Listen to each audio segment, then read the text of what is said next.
the Golden Orchard.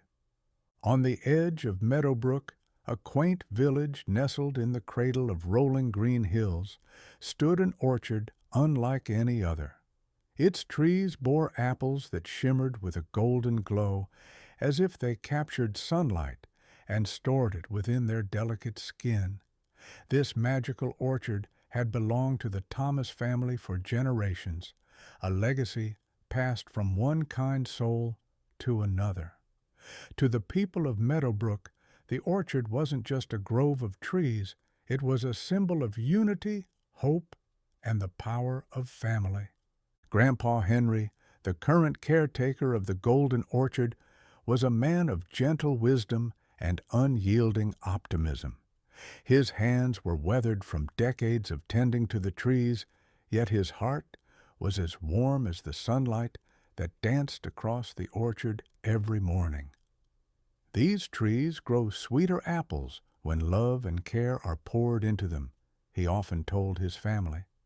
Henry's son, Michael, had recently returned to Meadowbrook with his children, Emma and Ben.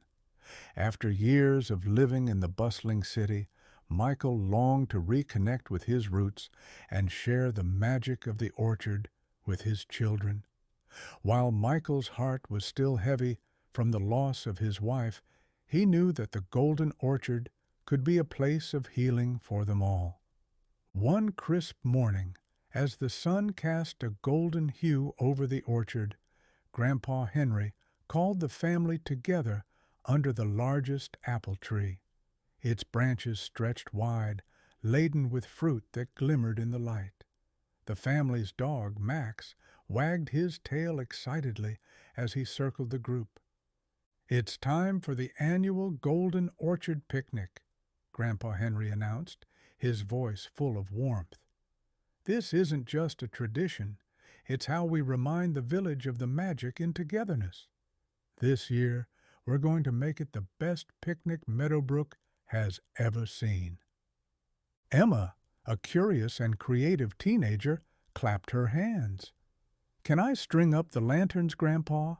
I've got an idea to make them look like little stars hanging in the trees." "Of course, my dear," Grandpa said with a smile. "And Ben, what about you?" Ben, only 8 years old, but brimming with energy, jumped up and down. "Can I paint the sign? I want everyone to know they're welcome here." "Perfect," Grandpa replied. "But remember, it's not just about the sign. It's about the love we put into everything we do here." Michael, standing quietly with his hands in his pockets, nodded. "I'll bake the apple pies just like Mom used to. It'll feel good to carry on her tradition." With the family assigned their tasks, the preparation began. The magic of preparation. The weeks leading up to the picnic were filled with activity and laughter. Grandpa Henry spent his mornings polishing the long wooden tables that had seen countless gatherings over the years. "A table isn't just for eating," he told Emma one day as she watched him work. "It's where stories are shared and memories are made." Emma worked tirelessly on her lanterns, folding paper into intricate shapes and filling them with tiny lights. She tested them one evening, and the orchard lit up like a field of fireflies. Ben squealed with delight, chasing the glowing lights with Max barking playfully behind him. Meanwhile, Ben poured all his enthusiasm into painting the welcome sign. With brushes of every size and colors that seemed to capture the joy of a summer day, he carefully wrote, "Welcome to the Golden Orchard." Grandpa Henry, watching from the shade of an apple tree, nodded approvingly. Michael, true to his word, perfected his mother's apple pie recipe. He spent hours in the kitchen, the warm scent of cinnamon and caramelized apples wafting through the house. Emma and Ben were his official taste testers, and their eager thumbs up filled him with pride. Villagers began to stop by, curious about the preparations. Mrs. Potter, the village baker, brought a basket of fresh bread. "You always know how to bring people together, Henry," she said. Children peeked through the orchard gates, their eyes wide with wonder at the glowing apples and colorful decorations. As the picnic day approached, the orchard seemed to hum with anticipation. The apples glowed a little brighter, the grass felt softer underfoot, and even the bird songs carried a note of excitement. The Golden Orchard Picnic. The morning of the picnic dawned clear and bright. The Thomas family rose with the sun, their hearts full of hope and excitement. Villagers began arriving shortly after breakfast, carrying baskets of food and bottles of homemade lemonade.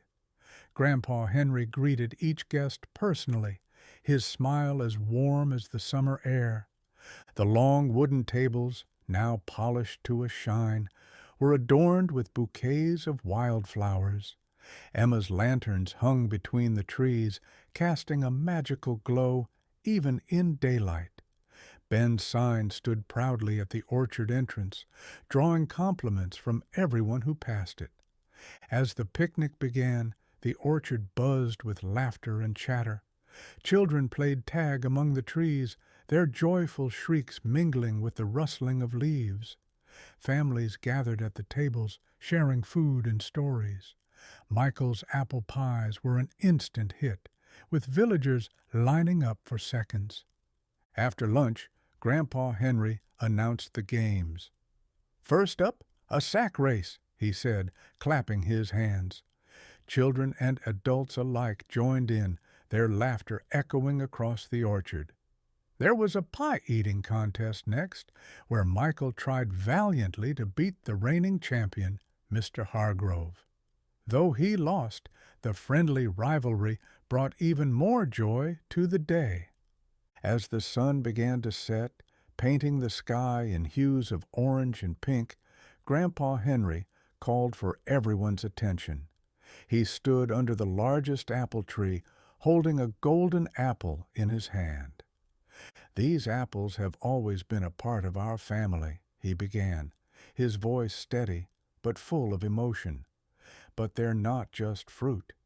They're a reminder of what we can grow when we come together, when we care for one another. This orchard isn't magical because of the apples. It's magical because of the love and effort poured into it by everyone here." The villagers cheered, their glasses raised high.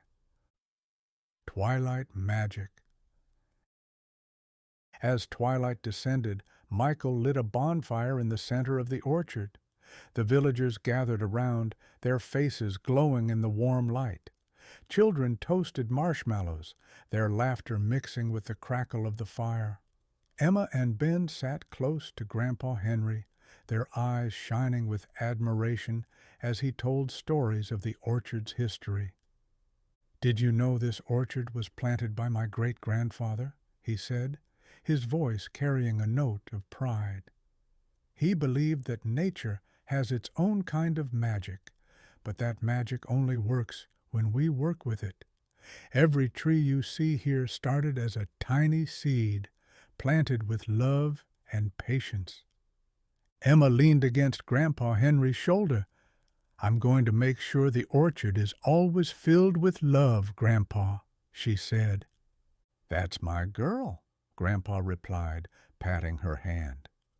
The first stars appeared in the sky, and the golden apples seemed to reflect their light, creating a scene that felt almost otherworldly. As the fire died down, Ben fell asleep in Grandpa Henry's arms, a content smile on his face. A new beginning. The next morning, the Thomas family walked through the orchard, cleaning up after the picnic. Grandpa Henry paused to admire the trees, their leaves shimmering in the morning light. "This orchard has seen so many seasons," he said, his voice thoughtful, "and it's ready to see many more. But it'll need all of you to keep it alive." Michael nodded, a quiet determination in his eyes. "We'll take care of it, Dad, together." Emma and Ben exchanged excited glances. "Can we make the picnic even bigger next year?" Emma asked. Grandpa Henry chuckled. "I don't see why not. The more love we share, the sweeter the apples will grow." And so the Golden Orchard became a beacon of unity and love, its magic growing stronger with each passing year. For generations to come, the orchard's golden apples would continue to shine, a testament to the enduring power of family and community.